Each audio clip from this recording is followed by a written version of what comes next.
নমস্কার, বাকশ্রুতি ইউটিউব চ্যানেলের পক্ষ থেকে আমি সতীনাথ মুখোপাধ্যায় সমস্ত শ্রোতা বন্ধুদের স্বাগত জানাচ্ছি। প্রতি শনিবার আমাদের চ্যানেলে শনিবারের শিহরণ অনুষ্ঠানে আপনারা শুনতে পাবেন রোমহর্ষক গল্পের শিহরণ জাগানো নাটক। শনিবারের শিহরণের সাপ্তাহিক নাট্যানুষ্ঠানে আজকের নিবেদন প্ল্যানচেটের মরণ ফাঁদে। আজ সম্প্রচারিত হচ্ছে নাটকটির দ্বিতীয় ও শেষ পর্ব। নাটক নির্দেশনা এবং দেবেশের ভূমিকায় দেবাশিস পাল, জয়ী তিয়াস মজুমদার, মনোরমা দেবী কাজল লতা দে, যোগমায়া দেবী স্বাগতা পাল, নিতা সঞ্চয়িতা নাগ, অমূল জীবেশ ভট্টাচার্য এবং নীলাদ্রির চরিত্র চিত্রণে সতীনাথ মুখোপাধ্যায়। প্ল্যানচেটের মরণ ফাঁদে। আরো আছে? হ্যাঁ আছে অমুদা, আছে। এমন একটা ঘটনা আছে যাকে আমার রুষ্ট দেবীর নিদারুণ সর্বনাশা ইঙ্গিত বলে মনে হয়। চরম অমঙ্গলের আভাস পাচ্ছি আমি। আরে সমস্ত কিছুরই সূত্রপাত ঘটিয়েছে আমারই স্বামী বিজ্ঞান বিশেষজ্ঞ দেবেশ রায়।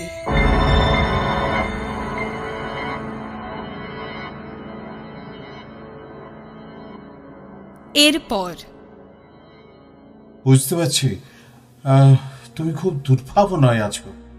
আচ্ছা, সবটা খুলে বলো তো আমাদের। সেই বিভীষিকাময় স্বপ্ন দেখে ঘুম ভেঙে যাবার পর আরো এক বিপন্ন বিস্ময় অপেক্ষা করেছিল আমার জন্য। দেখলাম 3 দিন আগে বিপত্তারিণী ব্রতে হাতে বাঁধা দুর্বাসহ 13 গিটের লাল সুতোর ডোর ছিঁড়ে বিছানার মধ্যে পড়ে আছে। নতুন মোটা 13 গাছি সুতো কিভাবে ছিঁড়ে যেতে পারে বলো? কিছুক্ষণ এর কোনো কারণ খুঁজে পেলাম না। তারপর বুঝলাম আমার ঘুমন্ত অবস্থায় মজা করে কাঁচি দিয়ে এই ডোর কেটে ফেলেছে দেবেশ। সে কি? ওর নাস্তিকতা নিয়ে ও থাক, কিন্তু অন্যের ধর্মবিশ্বাসে আঘাত করার অধিকার তো ওর নেই, থাকতে পারে না। এটা তো মারাত্মক অন্যায়, চরম অপরাধ। বহু হিন্দু পরিবারে যুগ যুগ ধরে পালিত হয়ে আসছে এই ব্রত। আর আশ্চর্য ব্যাপার, এই সবটারই সংখ্যা 13। পুজোর উপকরণ থেকে ভোজ্য সামগ্রী, এভরিথিং। ছেলেবেলা থেকে এই ধর্মাচরণের পরিবেশে তো আমরা বড় হয়ে উঠেছি। এ তো বঙ্গ সংস্কৃতিরও অঙ্গ। বাংলা সাহিত্যের একটা ধারাই গড়ে উঠেছে এই বার ব্রতকে কেন্দ্র করে। একে অস্বীকার করা তো জাতীয় ঐতিহ্যকেই অস্বীকার করা, কোথাও একটা হয়তো নিজেকেও অস্বীকার করা। নীলু, তোদের এই কথাগুলোকে কিন্তু আমার ভীরু মানুষের অসংলগ্ন প্রলাপ বলে মনে হয়। প্রলাপ? হ্যাঁ, প্রলাপ। ভবিষ্যতের অনিবার্য পরিণাম অমুক মৃত্যুকে তোরা মেনে নিতে পারিস না, আর তাই আত্মা আর ঈশ্বরের অলিক অস্তিত্বকে আশ্রয় করে নিজের অস্তিত্বকে বাঁচিয়ে রাখার মিথ্যে কল্পনা করিস। কি জানিস, মানসিক দুর্বলতাই জন্ম দেয় অদৃষ্টবাদের। কিন্তু তাও যদি হয় দেবেশ, তোমার বিশ্বাসকে তুমি কি এভাবে চাপিয়ে দিতে পারো অন্যের উপরে? আর স্বামী স্ত্রীর সম্পর্কে নিশ্চয়ই মজা খুনসুটি থাকবে, কিন্তু তারও তো একটা সীমা আছে, একটা মাত্রা আছে Debesh. You can't exceed your limit. Extremely sorry চাই। আর কিছু না হোক যে মেন্টাল অ্যাগনির মধ্যে আমি তোমাকে ফেলেছি, তার জন্য আমি দুঃখিত। আমি জানি I'm entirely responsible for that situation. তবে পাশাপাশি এই কথাটাও আমি জোর গলায় বলছি, তোমার এই অমূলক আশঙ্কা অচিরেই কেটে যাবে। I assure you. ছাড়ো, ভাগ্যে যা আছে তাই হবে। আজকের আড্ডার পরিবেশটাকে অকারণে ভারী করে লাভ নেই। ক্যাসারোলে গরম গরম ফিশ ফিঙ্গার আছে, এবার তাহলে সার্ভ করি। ফ্যান্টাস্টিক। তাহলে এই যে নীলু আর উমু, ওই দিনের যাওয়াটা কিন্তু আমার ফাইনাল। একটা প্রবাদ বাক্য আছে জানিস তো, তেল দাও সিঁদুর দাও, ভবি ভোলবার নয়। কি আর করা যাবে, তুই যখন এতই নাছোড় বান্দা, বেশ তিন মূর্তিই যাব প্রেত চক্র পরিদর্শনে আগামী 27শে শ্রাবণ। পূর্ব নির্ধারিত দিনে রাত 8টার সময় আমরা পৌঁছে গেলাম আমাদের গন্তব্যে। যে ঘরটিতে বসে আমরা সেদিন কথা বলেছিলাম, সেই ঘরটি পেরিয়ে ঢুকলাম প্রেত চক্রের জন্য নির্দিষ্ট বিশেষ ঘরটিতে। দেখলাম দেয়ালে শ্মশানকালীর বিশাল আয়তনের তৈলচিত্র, সুসজ্জিত পঞ্চমুখী জবার মালায়। ধূপ আর ধুনুর গন্ধে একটা পবিত্র পরিবেশ পরিব্যাপ্ত হয়ে আছে। ঘরে জ্বলছে মৃদু নীলাভ আলো। আমাদের সঙ্গে নবাগত অপরিচিত একজন মানুষকে দেখে সামান্য হলেও অপ্রসন্নতার অভিব্যক্তি দেখেছি যোগমায়া দেবীর মুখে। মুহূর্তের মধ্যেই অবশ্য তীব্র শালীনতা বোধে সেই ভাবকে তিনি মুছে ফেললেন মুখ থেকে। তবু অস্বস্তিবশতই আমি প্রায় কৈফিয়ত দেওয়ার ভঙ্গিতে বললাম, যোগমায়া দেবী, ও আমাদের দুজনেরই বাল্য বন্ধু, দেবেশ রায়, ওই আশুতোষ কলেজে ফিজিক্সের প্রফেসর। সব শুনে ও আসলে প্রচণ্ড ইন্টারেস্টেড হয়ে, বলতে পারেন রবাহুতের মতোই চলে এসেছে। যোগমায়া দেবী স্মিত হেসে বললেন, ইটস ওকে নীলাদ্রিবাবু, আমাদের সময় প্রায় সমাগত। নিতা, ওর সঙ্গে আলাপ করিয়ে দিই। পরিচয় অবশ্য আগেই দিয়েছি, আমার বোনজি, বলতে পারেন ও আমার মেয়ে, আমার সমস্ত কিছুরই একমাত্র উত্তরাধিকারী ও, আমার শিক্ষা ও সাধনারও। নিতা, প্রেতচক্রে বসার আগে ভূতনাথকে অর্ঘ্য দিয়ে এসেছো তো? এসেছি মিষ্টি মাসি, তারা মায়ের সাঁচ প্রদীপও জ্বালিয়ে দিয়ে এসেছি। তেল ফুরিয়ে এসেছিল প্রদীপের, তেলও ঢেলে দিয়ে এসেছি। এবার কি আমি বসবো আমার চেয়ারে? একটু পরে মা, দিদার ছবিটা তার আগে দোতলা থেকে নামিয়ে আনতে হবে। আমি যাব না, তুমি এখন আর স্পর্শ করতে পারবে না মৃতের ছবি। রামহরিকে বলেছি নিয়ে আসতে। আচ্ছা মিষ্টি মাসি। আচ্ছা, মিডিয়াম কি কাগজ কলম দিয়ে লিখবেন, এই যেমন হতো ঠাকুর বাড়ির প্রেতচক্রে?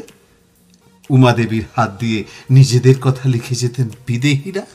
না অমলবাবু, মাধ্যমের ষড়যন্ত্রকে অবলম্বন করে এখানে কথা বলে সদ্য মৃত মানুষের আত্মা। কণ্ঠস্বর কি সেই মৃত মানুষের শোনা যায়? না, স্বরযন্ত্র যার, তার স্বরেই কথা বলে আত্মা। সে তো নিজে নিরাকার, অবয়বহীন। তবে আমার গুরু প্রয়াত ভূতনাথ পাণ্ডের কাছে শুনেছি যে অস্বাভাবিক মৃত্যু ঘটে যাদের, হত্যা, আত্মহত্যা কিংবা দুর্ঘটনায় মৃত, সেই বিক্ষুব্ধ আত্মাদের শক্তি প্রায় জীবিত মানুষেরই সমতুল্য। মিডিয়ামের কণ্ঠ ছাপিয়ে শোনা যায় তাদের ক্ষিপ্ত কণ্ঠস্বর। কিন্তু তেমন কোনো অভিজ্ঞতার সম্মুখীন আমি হইনি, হতেও চাই না কোনোদিন। কেন? গুরুজির মতো সাহস বা শক্তি আমার নেই। তাই, তাছাড়া এতে মিডিয়ামের জীবন বিপন্ন হতে পারে। আমরা কি এবার শুরু করব মিষ্টি মাসি? হ্যাঁ মা, আসনে বসার আগে চারদিকে ভালো করে গঙ্গাজল ছিটিয়ে দাও, আর তারক ব্রহ্ম নাম জপ করে নাও 18 বার। তারপরই আরম্ভ করব আমরা। আমার কিন্তু একটা কথা বলার ছিল, কিছু মনে করবেন না।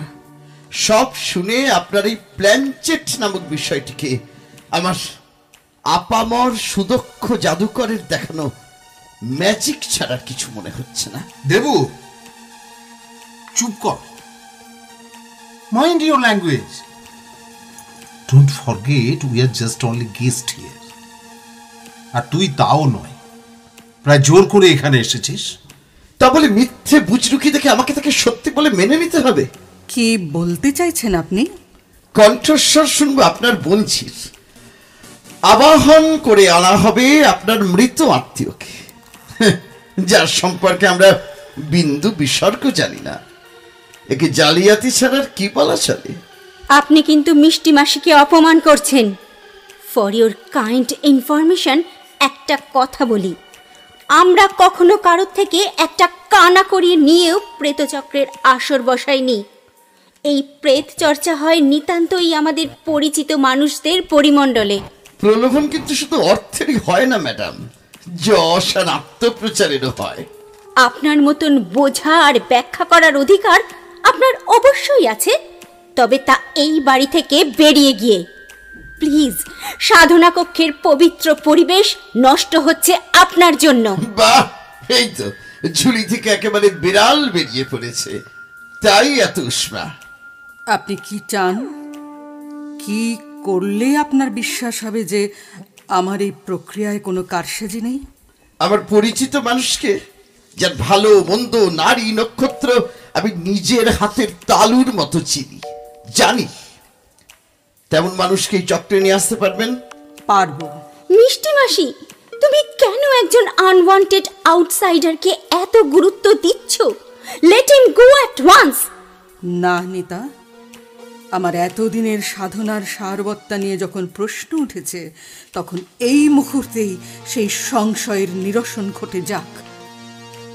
বেশ, বলুন, যাকে চাইবেন তাকেই নিয়ে আসবো আমি।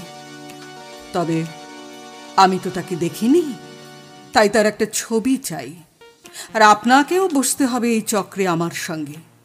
দেখি দেখি ছবিটা। ছবি তবে সঙ্গে নিয়ে ঘুরছি না ম্যাডাম, তবে তবে আমার মোবাইল থেকে দেখাতে পারি তার ছবি। এই দেখুন। এই কার ছবি? কি করছিস দেবু? দেবু, কি করছিস?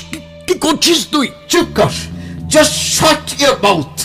তোদের অনেক গাঁজাখুরি ধাপ্পাবাজির গল্প আমি এতগুলো বছর ধরে সহ্য করে এসেছি, so don't interfere in my territory. শুরু করা যাক তাহলে যোগমায়া দেবী। আজকে হয় আপনি অথবা আমি মিথ্যা বলে প্রতিপন্ন হব। আমার অমার্জিত উক্তির জন্য আমি আন্তরিকভাবে মার্জনা ভিক্ষা করছি আপনার কাছে। আসলে সংশয় মুক্ত হবার আর কোন পথ ছিল না আমার। পরিচারক রামহরি দুটো মোমবাতি জ্বালিয়ে দিয়ে গেল। সেই মৃদু আলোয় গোটা ঘর জুড়ে এক অদ্ভুত মায়াবী রহস্যময় পরিবেশ।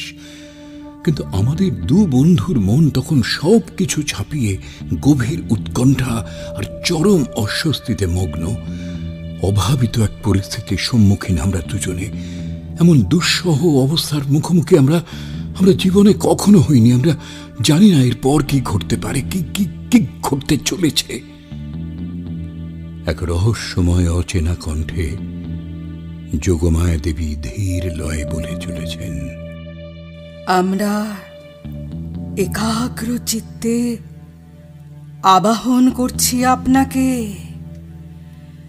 সব অন্তরায় অতিক্রম করে আপনি আসুন, আসুন। আপনি মাধ্যমকে আশ্রয় করে ব্যক্ত করুন আপনার কথা। আসুন, আসুন আপনি।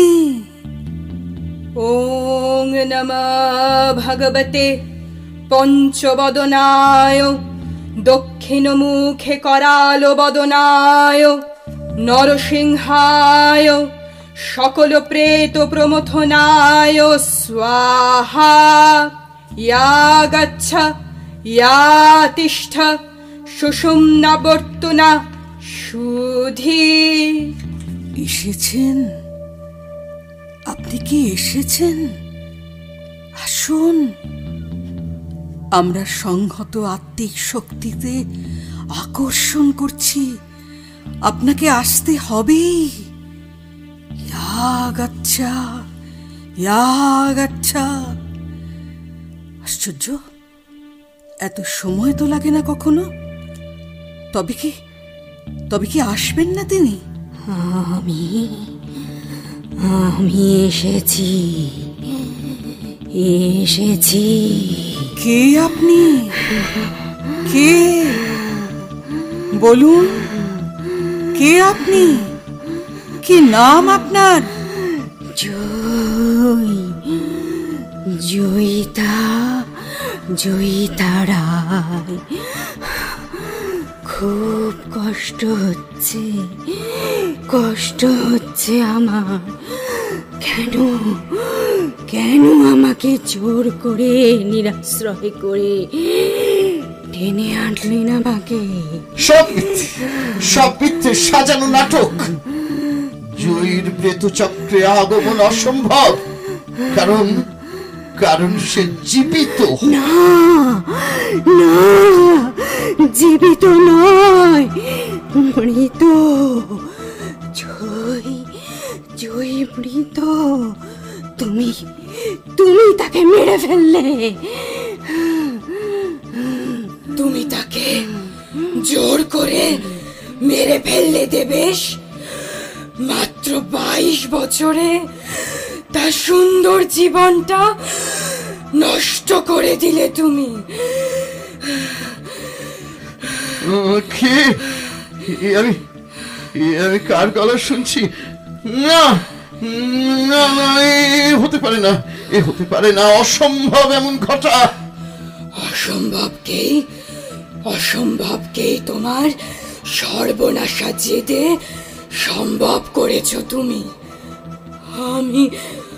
আমি তোমাকে ভালোবেসেছিলাম, এই একটা বছরে বড় ভালোবেসে ফেলেছিলাম তোমাকে। আমার এই চরম সর্বনাশের পরেও আমি এখনো ভালোবাসি তোমাকে। তাই প্রেত লোকে আমি তোমাকে সঙ্গে নিয়েই যাব। তোমাকেও মরতে হবে দেবেশ, তোমাকেও মরতে হবে। বেঁচে থাকার অধিকার তোমার নেই। ম্যাডাম, ম্যাডাম, যোগমায়া দেবী, দেখুন কি হচ্ছে, কি হচ্ছে। নিতা চেয়ার ছেড়ে উঠে গলা টিপে ধরেছে দেবেশের। দেবেশ ছাড়তে পারছে না, যন্ত্রণায় ছটফট করছে। দেখুন। নিতা, নিতা, নিতা, ওকে ছেড়ে দাও নিতা। আমি মিষ্টি মাসি বলছি, ওর গলা থেকে হাত সরিয়ে নাও। না না, আমি নিতা নয়, আমি জয়। আমি জয়, আর আপনি আমার মিষ্টি মাসি নন। আমি দেবেশের সদ্য মৃত স্ত্রী জয়। আপনাদের আবাহন মন্ত্রোচ্চারণ দেহের কলস থেকে টেনে বের করে এনেছে আমাকে। ওকে না নিয়ে আমি যাব না, কিছুতেই যাব না। না, তা হতে পারে না। যদি এমন হয়ে থাকে তবে তা মারাত্মক, চরম অপরাধ। কিন্তু কিন্তু তবুও আমার সাধনা কক্ষে আমি কোনো নরহত্যা হতে দিতে পারি না। আপনার জন্য আমার বড় মায়া হচ্ছে, অপরাধী মনে হচ্ছে নিজেকে। তবু আমি প্রেততারণ মন্ত্র উচ্চারণ করে বিতাড়িত করতে বাধ্য হচ্ছি আপনাকে। ক্ষমা করবেন, ক্ষমা করবেন, আমায় ক্ষমা করবেন।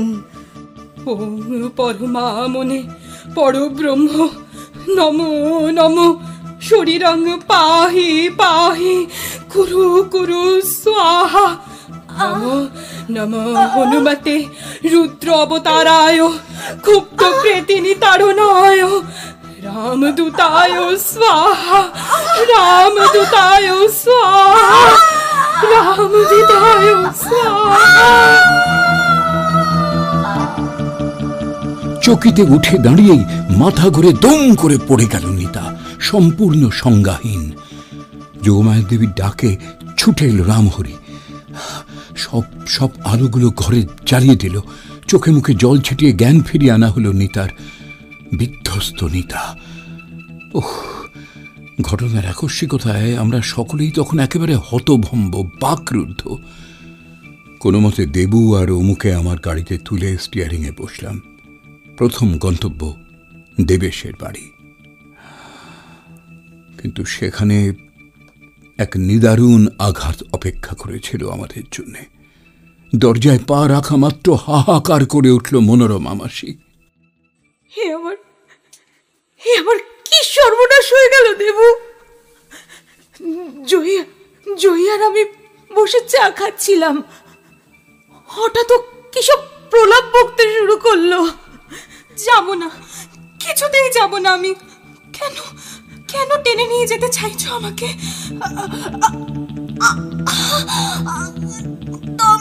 দম বন্ধ হয়ে আসছে আমার, নিঃশ্বাস নিতে পারছি না আমি। অসহ্য বুকে ব্যথা করছে। ছেড়ে দাও আমায়, ছেড়ে দাও।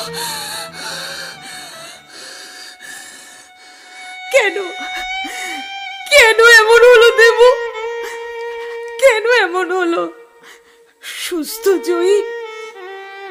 জয়ী কেন চলে গেল এমন ভাবে? আমি এখন কি জবাব দেব ওর বাবা মাকে? বল কি জবাব দেব?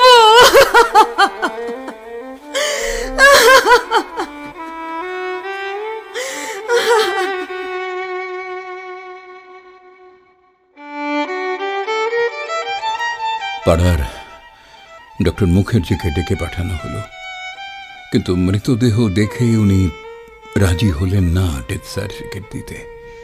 গলায় কোনো দাগ দেখা না গেলেও জয়ীর বিস্ফারিত চোখ দুটো দেখে স্পষ্ট মনে হচ্ছে কেউ যেন কণ্ঠ রোধ করে হত্যা করেছে তাকে। অতএব হাসপাতালের সূত্র ধরে দুদিনের জন্যে জয়ীর শবদেহের স্থান হল মর্গে, ময়না তদন্তের জন্যে।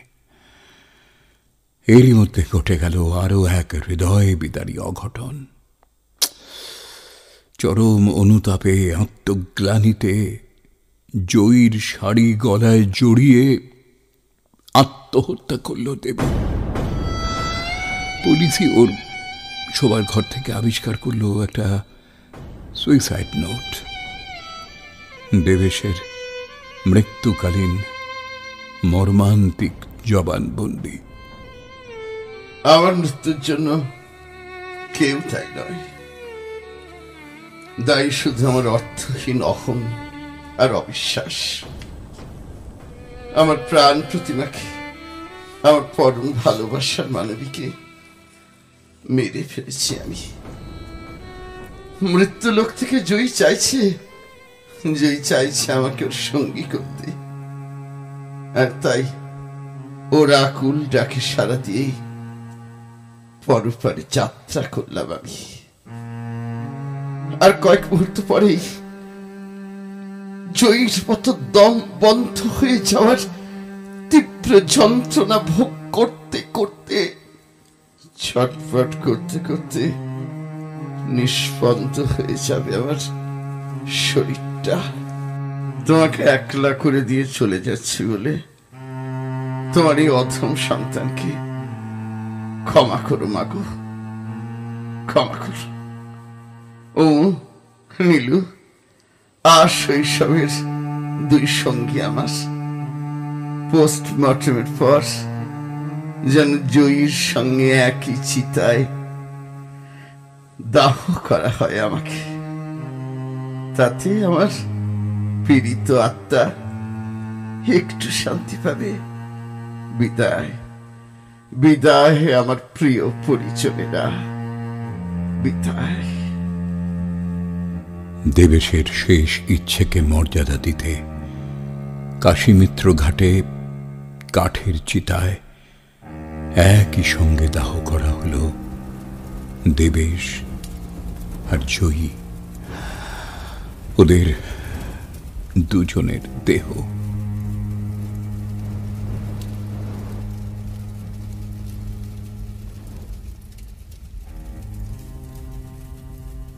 আমাদের প্রতিটি নাটকের প্রয়োগ পরিকল্পনায় রয়েছেন দেবাশিস পাল। শব্দগ্রহণ স্টুডিও আবহ। যন্ত্রানুষঙ্গ সুব্রত বাবু মুখোপাধ্যায়। আবহ নির্দেশনা সন্দীপ দে। গ্রাফিক্স পরিকল্পনা ও প্রচার ভাবনায় রয়েছেন প্রসূন চট্টোপাধ্যায়, প্রীতি বিশ্বাস পাল এবং ডক্টর দীপায়ন পাল। প্রধান উপদেষ্টা সতীনাথ মুখোপাধ্যায়, কাজল সুর এবং জীবেশ ভট্টাচার্য। আপনারাও আপনাদের লেখা কোনো ভৌতিক গল্প, কোনো নাটক কিংবা অভিজ্ঞতার কথা আমাদের লিখে পাঠাতে পারেন। মনোনীত রচনা লেখকের নাম সহ প্রচারিত হবে শনিবারের শিহরণ অনুষ্ঠানে। মতামত ও রচনা পাঠানোর ঠিকানা শনিবারের শিহরণ, প্রযত্নে দেবাশিস পাল ও স্বাগতা পাল, 37 নম্বর অখিল মিস্ত্রি লেন, কলকাতা 7,09,000। চলভাস 9830386953 এবং 9830386952। আমাদের চ্যানেলটিকে সাবস্ক্রাইব করে আমাদের পাশে থাকবার অনুরোধ জানাচ্ছি। আজকের মতো বিদায় নিচ্ছি। আবার আসব আগামী শনিবার বাকশ্রুতির শনিবারের শিহরণ অনুষ্ঠানে এমনই এক রোমাঞ্চকর নাটকের সম্ভার নিয়ে। নমস্কার। শনিবারের শিহরণের এবার নতুন সংযোজন, রোমাঞ্চকর গল্প পাঠ, বুধবারের ভুতুরে কথা। খুব শীঘ্রই আসছি আমরা এক ব্যাগ ভূতের গল্প নিয়ে। অপেক্ষায় থাকুন ও শুনতে থাকুন বাকশ্রুতি ইউটিউব চ্যানেল।